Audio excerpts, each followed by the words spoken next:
dia sendiri udah stabil. Terus ketika dia melepas H+, kan memang ada resonans menstabilkan.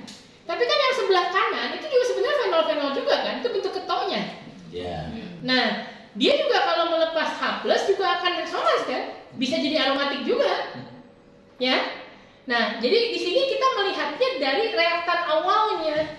Fenol itu reaktan awalnya udah stabil, sedangkan si cincin sebelah ini nggak stabil karena nggak aromatik kan. Karena nggak stabil, bagi dia lebih mudah melepaskan H+-nya untuk membentuk resonans daripada yang awalnya emang udah stabil gitu. Jadi itu kenapa pelepasan H dari ini akan lebih mudah daripada pelepasan H dari sini. Karena ujungnya dua-duanya sama-sama resonans fenoksida. Tapi yang di awalnya dia tuh udah kasarnya udah gak nyaman di keadaan kayak gitu, dia mending lepas deh biar jadi aromatik gitu, ngerti kan?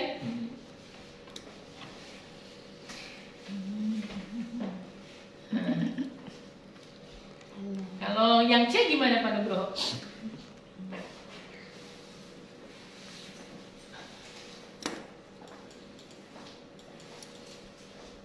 Dia bilang ini salah Pak. Ini kan tadi yang benar hanya B ya. Ini salah. Artinya lebih asam yang ini. Nah, kenapa kalau ada metil jadi kurang asam? Kalau aku melihatnya di M. Menghalangi kayak tadi, kayak yang A menghalangi, bukan? Nah, kalau ini bukan kasus yang menghalangi juga bisa karena nitro kan juga tadi di orto dan para dia kan penarik meningkatkan keasaman. Nah, sekarang dia mau delokalisasi sini ada metil kehalang. Betul. Ditambah lagi kita tahu metil itu kan pendorong elektron. Kalau pendorong elektron itu efeknya berkebalikan dari penarik elektron. Ya, kalau penarik elektron kan meningkatkan positifnya H. Kalau mendorong itu malah menurunkan positifnya H, ya. Jadi malah jadi kurang asam. Gugus Amin atau Kenapa Bu? Yang itu. Si Bu ini nanya ke D-nya terus. Kan sepaket, Bu. Hati-hati Bu. Dia bisa kabur kapan aja Bu. Di atasnya ada baling-baling bambu. Wah, tahu Pak itu siapa lagi dari bambu. Nah, di sini bedanya cuma yang sini oksigen, yang satunya lagi NH. Terus karena ini salah, yang asam yang lebih asam itu katanya yang oksigen. Dikebalik ya. Saya kira ini mudah. Saya yakin Pak Agus yang ini juga bisa jawab. Kira-kira bedanya O dan N itu dalam hal apa tuh?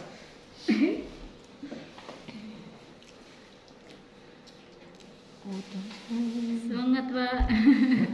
Ya Bu, dibantu Bu. Semangat Bu.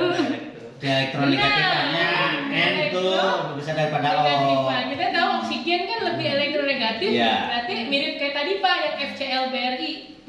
Nah, jadi oksigen itu lebih menarik elektron daripada NH, sehingga dia harusnya lebih asam ya. Kasusnya berbeda dengan di sini. Ini NH, ini memang kosong. Tapi double. Tapi ini ada double bond dan ini tidak. Nah, kalau di sini faktor yang berperan itu namanya hibridisasi, Pak.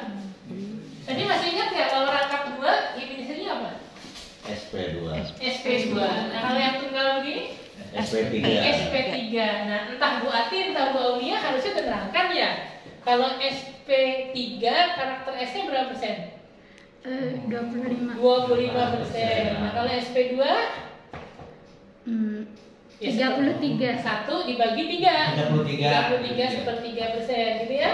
Nah, terus SP3, SP-nya SP berarti 50%. Dan Bu Aulia harusnya menerangkan tuh, ada satu kasus alkuna, alkena, alkana. Mana yang lebih asam?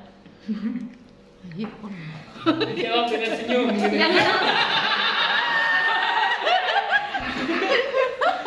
Kalau ada alkena, misalnya ada propuna. Ini ada propuna. Propena, propana. Propuna itu hidrogen yang ini, itu ada propena. Semakin banyak ikatan rangkapnya, Nah, ini semakin sulit sama ada propana. asamnya semakin lemah. Iya, ini paling asam ya. Nah, hanya mana yang paling asam? Alkana. Alkana. Alkuna yang paling asam itu. Di sini Bapak juga salah. Jadi ini SP, ini SP2, ini SP3. Oke. Nah, kalau dia seperti ini, jadi kasarnya gini. S itu kan bentuknya bola ya Pak. Nah, bola itu kan geometri ruang yang volumenya paling kecil. Jadi kalau ada orbital S, elektron itu akan tertarik lebih dekat ke inti atom karena volume ruangnya paling kecil. Dibandingkan dengan P yang menjulurnya jauh ke atas ke bawah. Oksigen itu bulat, jadi dia volume ruangnya paling kecil. Maka kalau orbital S-nya banyak, itu akan menarik elektron lebih dekat ke dalam inti atomnya. Di sini karakter S pada SP itu kan mencapai 50%. Maka tarikan elektronnya paling kuat. Jadi kalau saya ilustrasikan ini H, ini ada elektron, maka elektron tertarik lebih dekat ke sini sehingga hidrogennya jadi lebih positif. Semakin besar karakter S-nya, semakin positiflah H-nya, semakin bersifat asam. Di sini makanya nitrogen yang SP2 hidrogennya lebih asam daripada nitrogen yang SP3. Oke. Kalau cincin kan nggak berapa 3 ya? Semakin ikatan rangkapnya semakin banyak, semakin. Iya betul. Makanya tadi soal di pertanyaan di atas soalnya kan hanya B yang benar. Ini berarti kalau yang bawah itu karena SP-nya ini ya? Iya, karena hibridisasi. Hibridisasi SP-nya. Betul. Lumayan tuh kan kalau post test soalnya sama. Dan satu aja pembahasannya banyak. Kemarin Princess kalau ditanya yakin berapa dunia? Saya Ya, enggak yakin 15%. yakin salah semua. Yakin soal nomor 1. Sebetulnya kalau Islam gitu ya, bikin soal set gitu kan dijawab kan. Nah, Islam ini apa di bagian akhir lah, stereo nanti habis sesi 2 lah. Ini kan belum jam 12 ya. Nah, jadi jelaskan urutan kenaikan titik didih dan kelarutan dalam molekul. Sebenarnya topik ini tuh ingin memasukkan topik gaya antar molekul. Jadi di situ kan ada N-heksana. N-heksana itu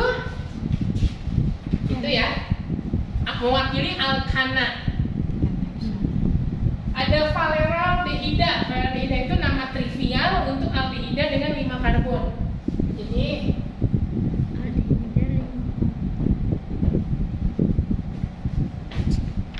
oke, nah terus ada pentan 1-ol. Jadi Bapak Ibu dalam nama IUPAC yang baru itu sebetulnya menamai itu pentan 1-ol. Tapi karena nama lama sudah kadung populer, IUPAC itu masih membolehkan pakai yang lama. Silakan opsional. Jadi 1 pentanol juga masih benar. Tuh, berapa? 1, 2, 3, 4, 5. Oh, tuh H. Iya. Terus ada pentan 1-ol ya.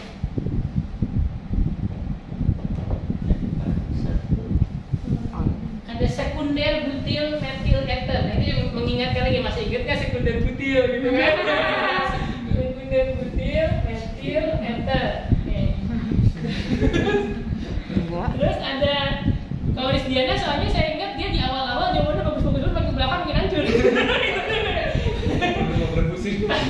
Udah ngabuburit tuh pas belakang. Udah diganggu bocah. Oh iya, asam butirat. Nah, asam butirat berarti gini kan? Dia asam butano, artinya asam butirat itu. Terus ada 2,2 dimetil butana.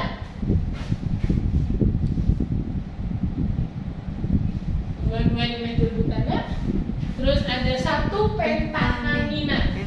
Jadi ada 5 karbon, ujungnya N.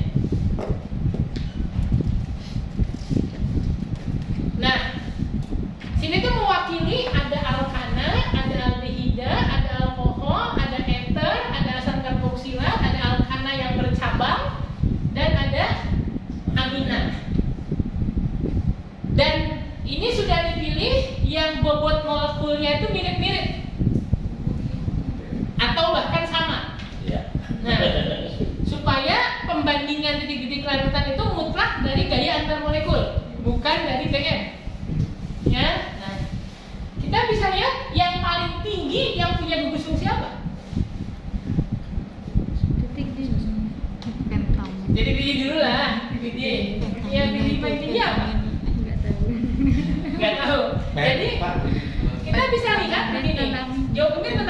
berubah. Dari semua senyawa ini, mana yang bisa berikatan hidrogen? Ikatan hidrogen. Mana yang bisa berikatan hidrogen?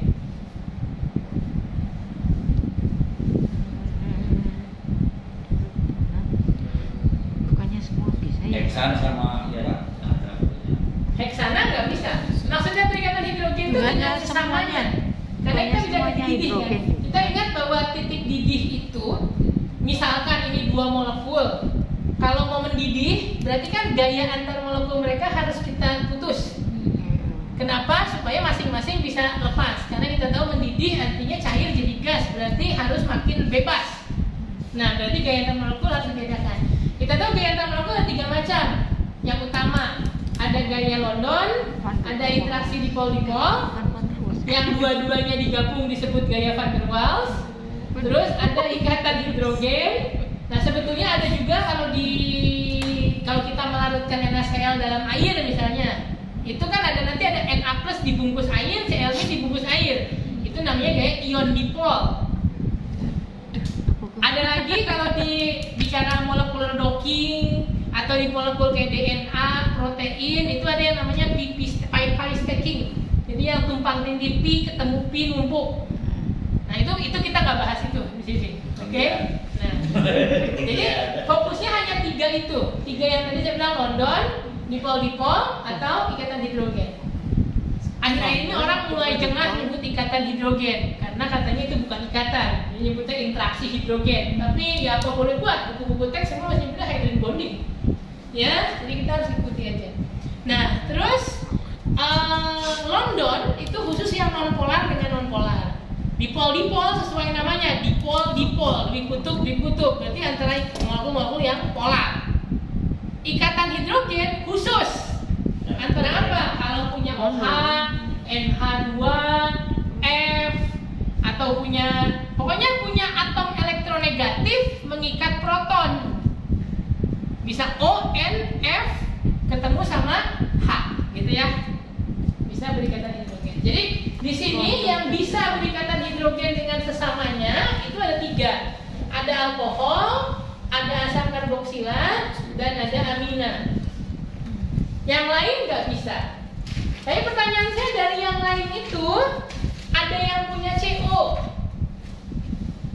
CO ini berarti dia polar. Ini parsial positif, parsial negatif. Berarti dia bisa dipol-dipol.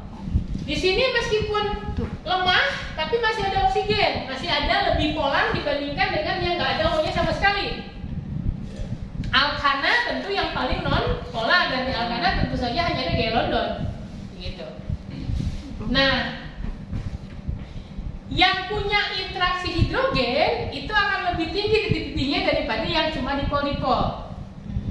Karena interaksi hidrogen itu melahirkan ikatan yang paling kuat, yang energinya kalau diukur 20 kJ per mol. Dipol-dipol ada di bawah itu. London lebih lemah lagi ikatannya. Maka dari sini kita bisa mengelompokkan yang paling tinggi titik-titiknya itu antara 3 yang punya hidrogen bonding ini. Apakah alkohol, apakah amina, ataukah asam karboksilat? Ada yang bisa jawab siapa yang paling tinggi di antara bertiga itu? Alkohol, amina, atau asam karboksilat ya? Saya alkohol, kamu apa? Amina. Amina. Juga saya ada karboksilat. Amina. Oh, alkohol, kamu apa? Karboksilat. No, apa no? Amina paling Jadi tinggi. pemahaman lah ya. Iya, akan dijelasin nanti. Itu juga bodohnya. Oke, jadi kita Kalau Ike menurut Amina paling tinggi. kalau alkohol dia berikatan hidrogen kan gini ya. Cara ROH. menggambarnya ROH putus-putus ketemu O, H, F. Kalau amina sama kan? Yang beda ini NH2 terus IN H N ya. Berarti ini hydrogen bondingnya, ini hydrogen bondingnya. Oksigen itu kan lebih elektronegatif. maka protonnya lebih elektropositif karena ditarik lebih dekat ke negatif. Ini juga oksigen lebih negatif. Jadi ketemulah ini positif-positif sama negatif-negatif gitu ya. Nitrogen kan kurang elektronegatif. Taruhlah ini negatif biasa, ini positifnya hanya biasa karena tarikannya nggak begitu kuat seperti O. Di sini pun dia hanya negatif biasa aja, nggak sampai min-min begitu kan. Jadi walhasil ikatan ini akan lebih kuat karena interaksi positif negatifnya lebih kuat dibandingkan yang bawah. Jadi semakin elektronegatif atom bentuk ikatan hidrogennya, maka akan semakin kuat ikatan hidrogen tersebut. Semakin kuat ikatan hidrogen berarti semakin sulit untuk diputuskan. Titik-titiknya makin tinggi. Maka titik-titik alkohol itu lebih tinggi dibandingkan titik-titik amina yang bobot molekulnya hampir sama. Asam karboksilat nyentrik kalau bikin ikatan hidrogen. Dia bikin, masih ingat lagi kuliah organik dulu? Hebat kalau masih ingat. Jadi ini C O OH. Nah dia kalau berikatan hidrogen itu bikin dimer. Lebih kuat lagi. Sehingga lebih kuat lagi karena joinnya lebih pakem gitu ya. Nah makanya asam karboksilat lebih tinggi daripada alkohol, alkohol lebih tinggi daripada amina. Kalau gampangnya propanol, satu propanol itu ada titiknya di bawah 100. Tapi kalau udah asam asetat kan 110-an. Ya 110. Jadi seperti itu. Karboksilat, alkohol, amina jadinya. Ya, jadi kalau diurut dari yang paling tinggi, asam karboksilat itu paling tinggi. Kan ini disebutnya urutan kenaikan ya. Kalau kenaikan berarti bikinnya kan begini. Asam karboksilat lebih tinggi dari alkohol lebih tinggi daripada amina. Terus, nah sekarang masuk ke yang nggak bisa berikatan hidrogen, tapi masih punya kepolaran. Oke? Aldehida dipol-dipol, kasarnya begini. Kalau dipol-dipol kan sejatinya memang udah ada positif negatif. Interaksi lebih gampang, tinggal positif ketemu negatif, kayak magnet. Tapi kalau non-polar itu kan dia harus ada yang istilahnya dipol sementara, dipol terinduksi. Jadi harus muatan yang tadinya tidak polar itu harus dikasih induksi supaya jadi polar sementara, baru berikatan. Tentunya yang lebih lemah daripada yang spontan langsung bisa dipol. Makanya aldehida itu masih tinggi titik-titiknya. Jadi aldehida itu masih di sini. Aldehida. Setelah aldehida baru ether. Ether itu O, tapi O-nya kan kiri kanan hidrokarbon gitu ya. Nah, jadi dia kurang tidak sepolar aldehida. Nah, tinggal terakhir ada alkana. Alkana jelas yang paling nonpolar, yang paling lemah. Pertanyaannya yang mana yang paling lemah? Yang lantai lurus atau lantai bercabang? Yang lemah lah. Yang lurus. Yang lurus makin tinggi atau makin rendah titik-titiknya? Oh, ketiga. Makin rendah. Yang lurus semakin rendah. Semakin tinggi. Ya kan kalau yang cabang bisa diputus. Kalau cabang nggak akan terputus. Cabang kan bisa didatangi nama istri tua. Kan untuk dibanting. Oke. Benar. Ilustrasinya begini. Kalau saya punya lantai Cabang kan bisa lurus, didatangi ini istri saya punya lantai tua. lurus. Lantai lurus itu kan dia punya, ini saya kasih putus-putus tapi zona ya. Dia kan punya lingkungan di sekitar dia. Kalau dia lantai lurus, ketemu lantai lurus lain, dia bisa begini, deketan. Terus di antara dia sama dia ini bisa beristilahnya bersinggungan atau berkontak. Kasarnya mah kalau saya di sini susah karena kelasnya kecil. Kalau kelas gede itu yang ada barisnya banyak, saya bilang baris pertama, baris kedua. Itu kalau lantainya lurus, kalau duduk kursinya rapi, itu kan kalau misalnya saling pegangan tangan baris satu, baris dua, itu kan semua bisa pegangan tangan lurus ujung ke ujung. Bidang singgungnya lebar. Gaya antar molekulnya kuat. Jadi kalau ini bikin dipol plus ini di sini, ini di sini, nempelnya kuat. Tapi kalau dia bercabang, apalagi bentuknya bola kayak begini, volumenya kan makin kecil. Ingat, bentuk bola itu kan volume ruang yang lebih kecil. Ketemu sama molekul sama, maunya sih ujung ke ujung nempel, tapi kan Nggak bisa, gaya Londonnya lebih lemah.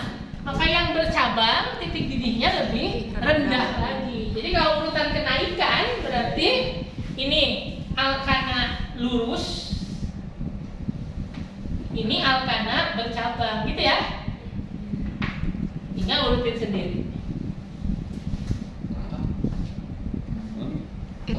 Kalau ada rangkap, rangkap itu hitungannya lebih polar daripada alkana. Jadi dia dekat-dekat ether. Dekat-dekat ether. Makanya saya nggak masukkan, karena itu masuk wilayah abu-abu. Oke? Kan dosen mau curang. Nanti dirinya abu-abu. Belajar gini ujian itu benar. Iya. Berdoa aja protesnya sama. Kalau proses sama protesnya sama berarti bukan proses, namanya ujian. Iya. Iya, di mana-mana proses sama, kalau nggak sama ujian Proses itu namanya. harusnya ngukur keberhasilan proses. Iya, kalau nggak ya ujian namanya, bukan proses. Tapi belum pernah ada yang iseng ya. Bikin protesnya gampang banget. Saya pada nggak serius tuh. Itu proses susah banget. Tapi dari sini mah kejadian yang pretest dari awal itu nggak ada yang ini, susah semua. Semua ya. Semua. Analitik susah, semua susah. Semua nggak ada yang ini. Wah, berarti dosennya sevisi.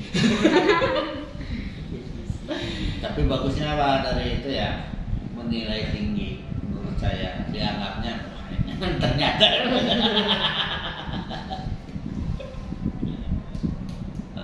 udah ada lagi. Oh, ada lagi? Emang tadi udah belum? Subuh saya Datang dari sekali makan adan udah gimana? Dari subuh. Jauh dari masjid ya. Langsung dari Bandung soalnya apa saya Pak? Di Bandung? Ke sini. Kita pulang lagi ke Bandung. Enggak. Kan ini Parameter stabil untuk trans 12 di meter sikloheksana. Kalau kemarin sih saya ngeliat jawaban Bapak Ibu, rata-rata mah udah pada bisa gambar ini kan? kursi santai. Rata-rata udah bisa kayak, karena kalau ngajar mahasiswa baru mah ngajarnya juga susah ya, banyak yang nggak bisa. Tapi mah kemarin saya lihat jawabannya, oh udah pada bisa, aman. Tinggal sekarang kan 1, 2 di metil. Nah berarti kan terserah mau di mana, misalnya satunya di sini, berarti 2 di situ, 2 di belakang juga boleh. Nah terus kan dimintanya di metil trans. Nah di sini kan bikinnya kalau nyudut ke atas, bawah, aksialnya. Ekuatornya ini lawannya kan, kalau atas, bawah ke atas. Nah sekarang tinggal kalau mau bikin trans 1,2 di metil, berarti kan posisi metilnya kalau satu ke bawah, satu ke atas. Nah berarti kan mungkin di sini ketemu di sini, sama-sama bawah atas, atau ada, ini harus tulis H-nya ya. Oh, di pojok. Atau Pojok ini salah. sabar. Salah. Biasa anak Lagi anak kecil udah sabar. Masuk pojok kecilnya juga nanti lulus tahun berapa? Hah? 2015. Iya, masih udah senior lah. Udah. Ya. Iya. Jangan-jangan lulus langsung kerja? Hah? Iya. Iya, tapi nggak diberi Oh, Pak. enggak gitu. Enggak, saya termasuk yang lulus langsung ke IPB. Oh. Jadi nggak ngerasain yang nyari-nyari dulu di mana, di sini dulu ya dari awal. Gitu. Nah satu lagi kan dibalik kursinya, kan kursi bisa begini, bisa begitu. Ya. Nah yang ini kan tadi bikin lagi gini ya, 1, 2. Pokoknya selalu bawah, Ya. atas, atas. Sekarang ini kan kalau kita melakukan pembalikan cincin seperti ini, atas tetap atas. Silakan lihat videonya. Tapi yang aksial menjadi ekuator. Ini metil, ini H. Ya, ini bawah tetap bawah, tapi aksial jadi ekuator. Iya, MB. Kok aku gini sama ya? Kenapa? Ini cara benar. Bisa dijawab aja udah alhamdulillah. Benar-benarnya urusan belakangan. Bedanya di mana? Enggak Pak, punya saya ini aneh aja. Ini saya nanya, si ibu ini mas selalu malu-malu gitu ditanya. Enggak apa, saya aja. Oke, nah jadi kalau kita lihat ini ada metil di aksial ya. Nah di video dijelaskan kalau ada gugus besar di posisi aksial, metil kan besar dibandingkan H. Oke, nah itu akan memperbesar apa yang namanya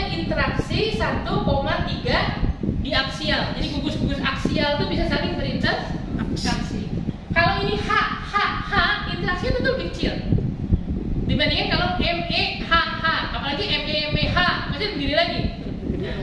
Jadi sebenarnya kalau di sini karena metilnya ada di posisi ekuatorial dan ekuatorial, yang berinteraksi 1,3 diaksial itu akan HH semua kan? Nggak ada metil diaksial, maka yang lebih stabil adalah yang kanan, karena yang kanan itu transnya metil-metilnya ekuatorial, bukan diaksial. Kalau pembandingannya AA EE gampang, EE pasti paling stabil. Kalau AE dengan EA gimana? AE dengan Misalnya kalau ini bukan trans tapi ini cis. Kalau cis berarti saya gambarnya kan gini, saya ulang lagi gambarnya. Cis berarti yang ini adalah HME misalnya, terus yang ini adalah MEH. Cis kan? Ini AE. Dibalik akan tetap cis, tapi yang tadinya E jadi A, yang tadinya A jadi E. Tapi kan di sini AE EA. Nah, jadi mana yang lebih stabil kalau seperti ini? Kan artinya sama-sama ada gugus metil diaksial yang bisa berinteraksi 1,3 diaksial. Nah, dalam kasus ini kita bilang bahwa kiri kanan stabilitasnya sama. Tidak ada yang lebih stabil dari yang lain. Tapi kalau ini, yang kiri lebih stabil daripada yang kanan karena lebih sedikit gugus besar di posisi aksial. Karena soal ini pertanyaannya adalah trans, kemudian 1, 2, dan gambarkan konformer yang paling stabil, maka cukup gambar satu saja, yaitu yang kanan ke atas ini. Enggak semua jadi Benar ya Bu. Kalau digambar semua malah lama semua. Tapi kan ada jawabannya Pak B. Ini benar Bu. Ada jawabannya B. Cuma kan buang-buang waktu. Iya, iya. Nomor 8 sekarang. Gimana? Saya nomor 8. Dia kira nomor 9. Dengan nomor 2. Oke, nah kalau hati-hati dengan B. B itu 1,4. Kita tahu 1,4 itu yang paling stabil harusnya trans EE. Tapi ini mintanya cis. Iya kan? Nah, kalau cis itu kan pasti EAE. C2 CH3 kenapa CH3 2 kali? Tahu ya? Nah, kalau konfirmasi ini Bu Aulia udah ajarkan belum? C2H3. Ini kan Sekilas doang kan ya. Sekilas ini doang. kayaknya materinya Bu Aulia nih harusnya ada dari sini. Sekilas fungsi doang Pak. Kayak Ini Bu Aulia, ya. Nah, jadi nggak kalau semuanya ke saya ya waktunya habis Pak. Jadi kalau kita lihat nih, ini ada sama kita bikin begini, tapi sekarang cis 1,4 kan? Iya. Nah, jadi kita gambar 1,4, terus cis. Cis kan berarti satu atas, satu bawah. Tapi gugusnya beda. Satunya metil, satunya etil, satunya isopropil. Artinya kalau etilnya misalnya saya taruh di atas seperti ini, karena cis berarti isopropilnya harus di atas juga kan? Nah ini H, ini H. Ini contoh cis 1 etil 4 isopropil sikloheksana. Kalau dia mengalami flipping, pembalikan, Salah. maka sekarang yang ini kan aksial atas jadi ekuatorial atas. Yang ini yang tadinya ekuatorial atas jadi aksial atas. CH3 2 kali. Ini kan AE EA. Tapi gugusnya berbeda, bukan metil-metil tapi yang satu etil dan isopropil. Apakah stabilitasnya sama? Beda. Jawabannya beda. Mana yang lebih stabil? Yang atas atau yang bawah? Etil di atas. Bukan etil di atas. Ini dua-duanya di atas. Oh, Ini etil di atas, ini juga etil di atas. etil di aksi ya. Nah, etil di atasnya Lebih stabil. lebih stabil. Salah. Salah ya, Pak? Enggak. Betul. Kan Bercanda. nangis, Pak. Jadi kalau gugusnya berbeda, maka akan lebih stabil kalau yang di aksial itu gugus yang lebih kecil. Karena tadi kan dibilang tidak menyukai gugus besar di aksial. Etil dengan isopropil kan lebih kecil etil. Ya, betul. Maka etil di aksial energinya tuh masih lebih rendah atau lebih stabil daripada kalau isopropil yang ada di aksial. Begitu. Nah, kalau yang C kemarin hampir semua salah jawabannya. Dan itu lebih karena nggak nonton video. Jadi saya minta tolong cari di video kalau sikloheksena itu paling stabil apa? Ini ada yang mungkin sudah menjelang jam 23 jawabnya. Itu sikloheksena tuh jawabnya dia malah 1,3 dimetil apa gitu. Pokoknya senyawanya nggak nyambung sama soal. Jadi jawab begitu. Ya. Jadi gini, sikloheksena itu agak nyentrik dia juga. Ada kalau melihat di video ada dia tuh bikinnya begini nih ya. 2 atom, 1 di atas, 1 di bawah, nah 4 lagi sebidang. Namanya itu konformasi. Salah semua. Nyilangnya kurang bagus. Nyilangnya begini. Set, nah, gitu. Nah ini. Kurang lebihnya begitu ya. Sikloheksena. Bukan. Hah? Kenapa Pak? Kalau ini sikloheksana. Sikloheksena.